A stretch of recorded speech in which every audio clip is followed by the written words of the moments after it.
रहता है शाश्वत शांति का स्पंदन।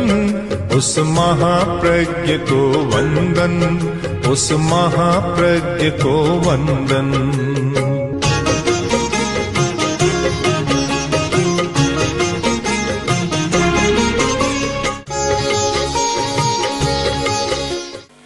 गुरु के पास शिष्य आया और बोला, गुरुदेव मैं दुख से मुक्त होना चाहता हूं, दुख मुक्ति।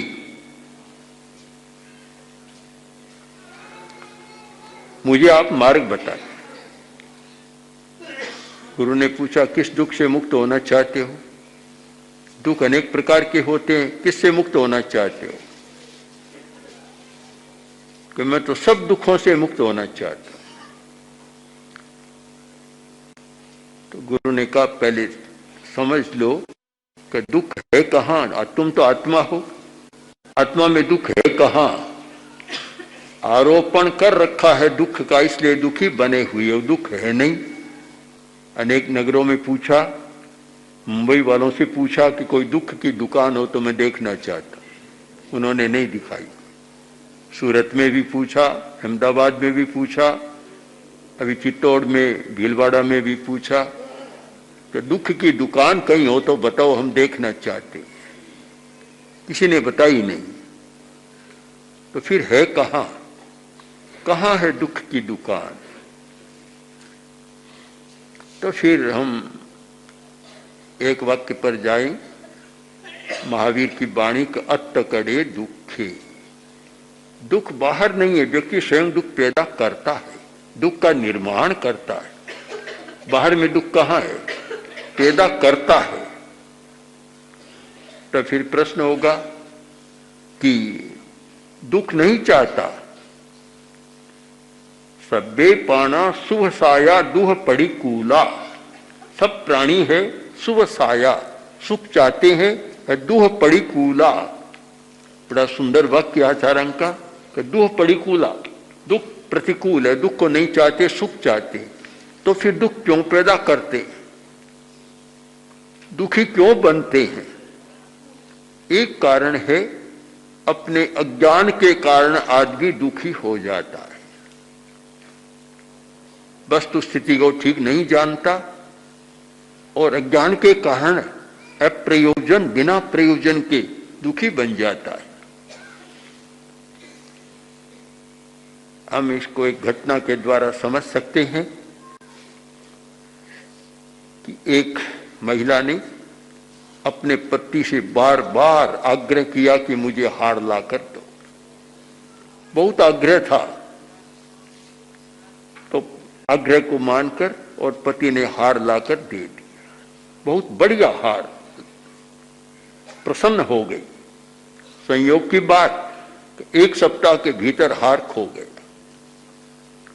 अब इतनी दुखी बन गई, आई पति के पास, खूब रोई कि देखो इतनी मेहनत के बाद, इतने परिश्रम के बाद, इतने आग्रह के बाद मुझे हार मिला और कैसा भाग्य है कि हार खो गया, अब मैं क्या करूं। वह रोती है, पति हंसता है। एक बात और है कि रोते समय कोई हंसता है तो और दुख ज्यादा हो जाता। रोते समय कोई रोने लग जाए तब तो समझता मेरा साथ दिया। रोते समय कोई हंसे तो और गुस्सा आ जाता है और ज्यादा क्रोध आ गया कि कैसे आदमी हो, इतना नुकसान हुआ, घर की इतनी बढ़िया चीज चली गई है, तुम्हें हंसी आ रही है। फिर भी हंसता है वह। तो काफी झड़प हुई परस्पर में। तो पति ने कहा, तुम्हें दुख नहीं होता? इतनी बढ़िया चीज चली गई, तुम्हें दुख नहीं होता? तब आखिर पति बोला, किस बात का दुख? कि इतना बढ़िया हार खो गया। हार बढ़िया था कहां, मैं तो नकली लाया था, असली था ही नहीं। दुख किस बात का हो? अब पत्नी को दुख क्यों हुआ? कि अज्ञान के कारण। उसे पता नहीं था कि यह नकली है। अगर ये पता होता तो इतना दुख नहीं होता। पति को पता था कि मैं नकली लाया हूं, कि उसे दुख नहीं हुआ। अज्ञानी दुख पाता है, ज्ञानी दुख नहीं पाता। अज्ञानी दुख का संवेदन करता है, प्रतिकूल संवेदन करता है और बड़ा दुखी हो जाता है। ज्ञानी आदमी कभी दुखी नहीं होता। तो एक कारण है दुख का, प्रतिकूल संवेदन का, मनुष्य का अज्ञान। जब तक अज्ञान है तब तक दुख कभी नहीं मिटता। अज्ञानी आदमी हर बात में दुखी हो जाता है, साधारण बात में दुखी हो जाता है, पता ही नहीं चलता। दुख का एक बड़ा कारण अज्ञान। दुख का एक दूसरा कारण है अविवेक। विवेक नहीं है, जिसमें विवेचन करने की शक्ति नहीं है, विश्लेषण करने की शक्ति नहीं है, जिसका दृष्टिकोण विभज्यवादी नहीं है, वह दुखी बन जाता है। विभज्यवादी दृष्टिकोण होता है, वह हर बात का विश्लेषण करता है, विवेचन करता है। एक घटना को देखकर सीधा पकड़ता नहीं, बिना विवेचन किए उसके साथ जुड़ता नहीं है, तो दुखी नहीं बनता। जिसमें विवेक नहीं होता वह तत्काल दुखी बन जाता है। हम एक उदाहरण के द्वारा समझने का प्रयत्न करें। एक वैद्य के पास एक रोगी बैठा था। वैद्य ने नाड़ी देखी, बड़ा ज्ञान था नाड़ी का। आज तो लुप्त होता जा रहा है, किंतु हिंदुस्तान में भारतीय परंपरा संस्कृति में नाड़ी का इतना बड़ा ज्ञान रहा है कि उसके आधार पर सूक्ष्म से सूक्ष्म बात को पकड़ लेते। शायद आज डायग्नोसिस के इतने उपकरण बन गए, इतने साधन है, किंतु नाड़ी के द्वारा जो निदान होता, ये यंत्र भी फेल होते जा रहे हैं उनके सामने। इतना बड़ा चमत्कार था नाड़ी का। और ऐसे विचित्र लोग थे। शायद बीकानेर की घटना है, वहां एक वैद्य थे, बहुत कुशल नाड़ी वैद्य थे, नाड़ी में इतने कुशल थे। तब लोगों के मन में, लोग सब प्रकार के होते हैं कि इनकी भी परीक्षा करें, हर किसी की परीक्षा करना चाहते हैं। तो एक संकल्प कर लिया और बोले, वैद्य जी आज एक रोगी है, उसकी नाड़ी देखनी है, पर रोगी यहां आपके सामने आने से डरता, यहां नहीं आएगा, तो कैसे देखो? कि बस बाहर रहेगा, हम एक धागा बांध दें, तो धागा आपके हाथ में देख दे, फिर आप नाड़ी देखना। वैद्य ने कहा अच्छा है, वे कुशल थे, हो सकता है। तो उन्होंने एक धागा लाकर वैद्य के हाथ में दे दिया। वैद्य ने वह सारा देखा, देखकर कुछ कहा कि रोगी को और कुछ नहीं, थोड़ा बंटार घास डाल दो बस। भैंस बंद रखी थी बाहर, भैंस की नाड़ी दिखानी थी। अब भला कोई भी डायग्नोसिस का, निदान का ऐसा कोई उपकरण नहीं है कि जो इस प्रकार बता दे। तो इतना यह विकास हुआ था नाड़ी वैद्य का। और इतना विकास, हम जब दिल्ली से आ रहे थे, भिवानी पहुंचे, तो भिवानी में एक नाड़ी वैद्य, नाड़ी वैद्य। और विलक्षणता यह है कि एक आदमी बीमार तो है लाडनू में, उसका दूत वहां जाएगा कि वैद्य जी वहां एक बीमार है, इसका इलाज कर दो, तो उसकी नाड़ी देखेगा और उसका इलाज कर देगा। नाड़ी वैद्य कहलाते थे। उन्होंने अपनी पुस्तक भी भेंट की हमें कि हमारी पुस्तक है और बड़ी विलक्षणता यहाँ रही है। तो वैद्य बड़े विलक्षण होते थे। अब तो यहाँ की विद्याएं काफी लुप्त होती जा रही। गुलाब कोठारी राजस्थान पत्रिका के मालिक गुलाब कोठारी बैठे थे और यही बता रहे थे कि आयुर्वेद में कितना चमत्कार है, कितनी शक्ति है, पर यहाँ लोग भूलते जा रहे हैं और दूसरा प्रभाव बढ़ता जा रहा है। तो एक बड़ी विद्या रही है चिकित्सा की, आयुर्वेद की विद्या। तो वैद्य के पास बैठा था, नाड़ी दिखाई, वैद्य ने देखा और वैद्य ने कहा कि देखो तुम खाना बंद कर दो, मिठाई मत खाओ, मलाई मत खाओ, मावा मत खाओ, गरिष्ठ चीज मत खाओ, सब बंद करो, रूखी रोटी खाओ और बस साधारण भोजन करो। ठीक है, स्वीकार कर लिया। दूसरा रोगी पास में बैठा था, उसकी नाड़ी देखी और सब देखने के बाद वैद्य बोला कि देखो सर्दी का मौसम है, अभी मेथी के लड्डू खाओ, गूंद के लड्डू खाओ, गरिष्ठ भोजन करो तुम। अब ये सुना और वह तो एकदम दुखी हो गया कि देखो पक्षपात कहाँ नहीं चलता, भगवान के घर में भी तो चलता होगा, यहाँ भी चलता, सब जगह चलता है। एकदम इतना दुखी बना, आक्रोश में आया, आकर बोला जी महाराज कैसे वैद्य हुए हो, ये सब कुछ छोड़ दो, इसको कहते हो सब खाओ। ये दुखी हो गया, बना दुखी अविवेक के कारण, विवेक नहीं था। जब वैद्य ने कहा देखो भाई मेरी बात ध्यान से सुनो, मेरा पक्षपात नहीं है, तुम्हारे रोग है चर्बी से ज्यादा चर्बी बढ़ गई और तुम्हारा लीवर भी अच्छा काम नहीं करता, पाचन तंत्र भी काम नहीं करता, इसलिए खाते रहोगे तो जल्दी मर जाओगे, खाना बंद करो तो स्वस्थ हो जाओगे। और इसके कमजोरी है पोषण के अभाव में, इसको पोषण नहीं मिल रहा है, इसके कमजोरी है तो इसको पोषण की जरूरत है, इसलिए मैंने कहा लड्डू खाओ, गरिष्ठ भोजन करो। यह दुखी क्यों बना, आक्रोश में क्यों आया, अविवेक के कारण, विवेचन नहीं कर सका, विवेक नहीं कर सका। वैद्य जो बता रहा है उसका कारण क्या है, जब कारण सामने आया तो दुख भी मिट गया। अज्ञान के कारण आदमी दुखी बनता है। हम मान लें कि अज्ञान एक ऐसा ताना बाना है जो दुख को पैदा कर देता है, कपड़ा बना देता है। अविवेक के कारण आदमी दुखी बनता है। और कुछ आदमी आदत से भी दुखी बनते, आदतें विचित्र होती है, विचित्र आदतें, कोई कारण नहीं होता, अपनी आदत से दुखी बन जाते, बने रहते, उन्हें सुख कभी मिलता ही नहीं। जयाचार्य के शब्दों में खोडीली प्रकृति रो धनी, जो खोडीली प्रकृति का धनी होता है दुखी बना रहता है। कह दिया थोड़े भाई साहब हट जाओ, रास्ते से इधर बैठो, बस इतने में तो आकाश पाताल एक हो जाते। और इतना गुस्सा आता है, आचार्य भिक्षु के शब्दों में बताऊं तो क्रोध माहे हल फड़ियो जाने भाड़ शू चढ़ो उछली। क्रोध में इतना हलफला हो जाता है मानो जो भड़ भूंजे की भाड़ से कोई चना उछला है जैसे। ये आदत के कारण, अपनी आदत की कमजोरी के कारण दुखी बन जाता है, समझता नहीं। प्रकृति की विचित्रता होती है, थोड़ा सा बस कुछ कहा इतने में तो सब बस एकाकार हो जाता है, प्रकृति जटिल होती है।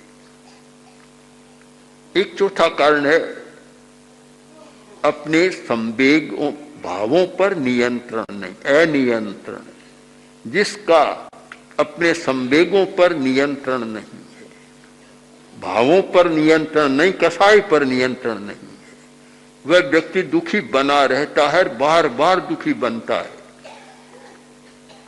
बार बार क्रोध करता है, कभी क्रोध से दुखी बनता है, कभी अहंकार से दुखी बनता है, अहंकार का पोषण नहीं होता, दुखी बन जाता है।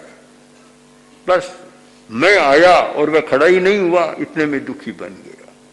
मैंने कहा और मेरी बात नहीं मानी, मेरा बेटा मेरी बात नहीं मानता, मेरी पत्नी मेरी बात नहीं मानती, दुखी हो जाता है। क्या तुमने कोई ठेका ले रखा है क्या मनवाने का, अधिकार है क्या? मनवाने का तुम्हारा तरीका हो तो सब मान लेंगे, तरीका तो जानते नहीं, सीधा आरोपित करते हैं, कोई बात सुनता नहीं है। मैंने देखा है एक धनी आदमी था और एक नौकर। अब धनी आदमी समझदार आदमी से काम नहीं लेते, हम लोग उधर से जाते, रोज लड़ाई, शायद कोई दिन खाली जाता हो। एक दिन मैंने उनसे कहा कि रोज लड़ते रहते हो, ये क्या है, क्यों है ये? तो बोला कि क्या करूं, मेरा स्वभाव भी तेज और उसका भी तेज, तुम्हें साथ में रहना जरूरी है क्या? कि जरूरी तो है कि मेरे बिना उसका काम नहीं चलता और उसके बिना मेरा काम नहीं चलता। साथ में तो रहना है, फिर लड़ाई झगड़ा भी करते रहना है। कारण नियंत्रण नहीं है, अहंकार इतना प्रबल, उससे भी यह दुख पैदा होता है। क्रोध दुख पैदा करता है, अहंकार दुख पैदा करता है, माया कपट भी बहुत दुख पैदा करता है। ये बात जरा थोड़ी गंभीर बात है, गूढ़ है, पर सच्चाई बहुत है कि आदमी बहुत दुखी बनता है, दुखी बनता है। कोई भी चीज छिपानी है, अब छिपाने के लिए कितना तनाव पैदा करना होता है, बड़ी समस्या छिपाने के लिए। आजकल जो तनाव की समस्या है, तनाव बड़ा दुख का कारण है। और वे क्यों? कि आदमी छिपाना चाहता है, और सबसे ज्यादा धन को छिपाने के लिए बहुत दुख पैदा हो रहा है। कैसे छिपाएं? काला धोला धन दो प्रकार का हो गया, एक काला धन, एक धोला धन, एक नंबर खाता, 2 नंबर खाता। अब कैसे छिपाएं? इसमें इतना कुछ माया कपट करना पड़ता है, और प्रकट भी हो जाता है, प्रकट भी होता है, अचानक हो जाता है। कैसे करें? काफी दुखी होता है आदमी। और आज की बीमारियों का बहुत बड़ा कारण यह माया कपट, छल कपट बन रहा है। इससे बड़ी बीमारियां पैदा होती है, तो यह भी दुख का बहुत बड़ा कारण है। और चौथा कारण है लोभ। कसाय के चारों प्रकार ये दुख को सृजन करने वाले, पैदा करने वाले हैं। लोभ से भी आदमी बहुत दुखी बनता है। आज इतनी आकांक्षाएं पैदा हो गई, पूरी तो होती नहीं, संतुष्ट होता नहीं। उत्तराधीन का बड़ा सुंदर एक अतुष्टि दोषेन दुही परस्य, अतुष्टि से दुखी बन जाता है। दुखी से बनता है। एक सूत्र हमारा है प्रेक्षा ध्यान का कि जो है उससे सुखी नहीं बनता, जो नहीं है उससे आदमी दुखी बनता है। एक आदमी धनी है, पास में अच्छा ही रुपये है, कोई कमी नहीं है, उससे वह सुखी नहीं बनता। पड़ोसी के पास इतना है, मैं लखपति हूं, वह करोड़पति है, मैं करोड़पति हूं, वह अरबपति है, बस मैं हूं उससे वह सुखी नहीं, मैं नहीं हूं उससे दुखी बना रहता है। बहुत लोग ऐसे दुखी बन जाते हैं, चाहे इसको ईर्ष्या माने, स्पर्धा माने, कुछ भी माने, आदमी दुखी बनता है। यानी भाव से दुखी नहीं, सुखी नहीं बनता, अभाव के कारण वह दुखी बना रहता है। तो लोभ भी बड़ा कारण है। लोभ के कारण तो भय भी पैदा होता है, ये सारी अनेक समस्याएं पैदा होती है। हृदय को कमजोर करने का बड़ा साधन है लोभ। आजकल हृदय रोग बहुत बढ़ रहा है। हमारे प्रेक्षा ध्यान से जुड़ी हुई एक बड़े डॉक्टर है जो ऑल इंडिया मेडिकल इंस्टीट्यूट में कार्डियोलॉजी विभाग के प्रमुख थे, डॉक्टर मनचंदा। वे कहते हैं कि हिंदुस्तान में जिस प्रकार हृदय रोग बढ़ रहा है, दुनिया में भी बहुत बढ़ रहा है, हिंदुस्तान में भी अगले वर्षों में 10 वर्षों में कितने करोड़, 10 करोड़ आदमी हृदय रोग से ग्रस्त हो जाएंगे। और हम देखते हैं छोटे छोटे 30-40 वर्ष के युवक हृदय रोग से चले जाते। एक भाई ने कहा कि बड़ा अच्छा था, खाने का बड़ा संयम था। खाने का संयम था ये बात तो हम मान ले, पर लोभ का संवरण था या नहीं था। इतने ज्यादा व्यस्त हो जाते हैं लोभ के कारण कि हृदय उनका स्वस्थ नहीं रहता। तो यह लोभ भी दुख का बहुत बड़ा कारण है। एक भाषा में हम कहें तो कसाय दुख का प्रमुख कारण है। अगर कसाय अल्प हो तो आदमी दुखी नहीं बनता।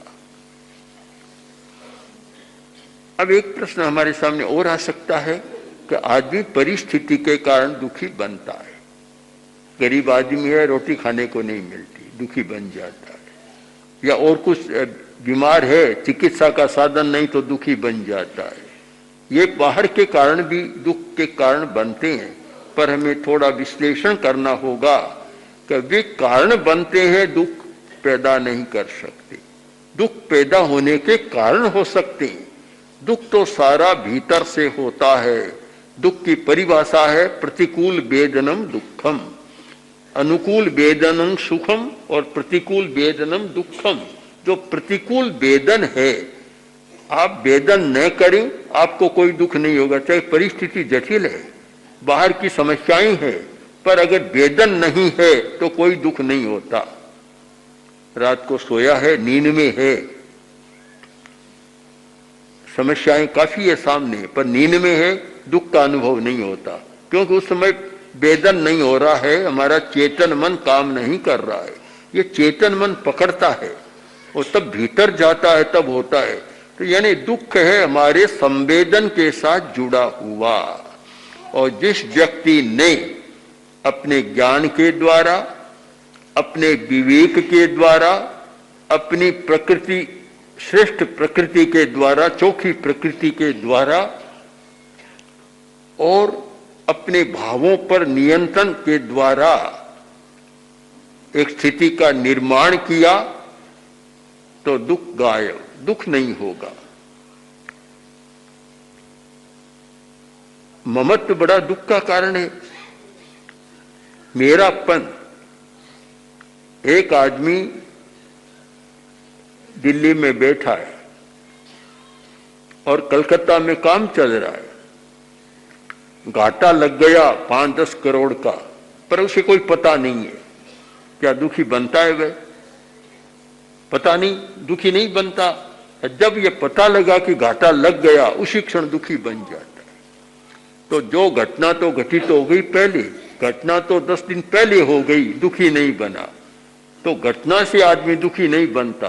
जब पता लग जाए, वह घटना हमारे ज्ञान के भीतर आ जाए, तब उसको दुख होता है। हम ऐसा कर सकते हैं, ध्यान के द्वारा ऐसी स्थिति का निर्माण कर सकते हैं कि घटना हमें दुखी न बनाए, घटना को घटना जाने, समस्या को समस्या जाने कि समस्या है, घटना है, पर आदमी दुखी नहीं। यह भी लोग देखते होंगे, परिवारों में भी देखते हैं कि एक छोटी सी बात पर बड़ा दुख हो जाता है। और कुछ लोग ऐसे होते हैं कि बड़ी बड़ी बात हो जाती है, परवाह नहीं कर, चलो कोई बात नहीं, बस इतने में समाप्त कर देते। बहुत जल्दी समाप्त है, कोई बात नहीं, चलो। कितने अक्षर है, चलो कोई बात नहीं, इतने में सारी समस्या समाप्त। कुछ लोग थोड़ा सा कुछ हो जाता है तो राई को पहाड़ ऐसा बनाते हैं कि नींद भी हराम, भूख भी हराम और कोहराम मचा देते। कारण अपने पर नियंत्रण नहीं। अगर हम सुखी होना चाहते हैं, दुख को कम करना चाहते हैं, किसी के हाथ की बात नहीं है। कोई दूसरा सुखी नहीं बना सकता। अपने प्रकृति का परिवर्तन ही सुखी आदमी को बना सकता है। अपनी प्रकृति को बदलो। ओम श्री महाप्रज्ञ गुरवे नमः। ओम श्री महाप्रज्ञ गुरवे नमः। ओम श्री महाप्रज्ञ गुरवे नमः। ओम श्री महाप्रज्ञ गुरवे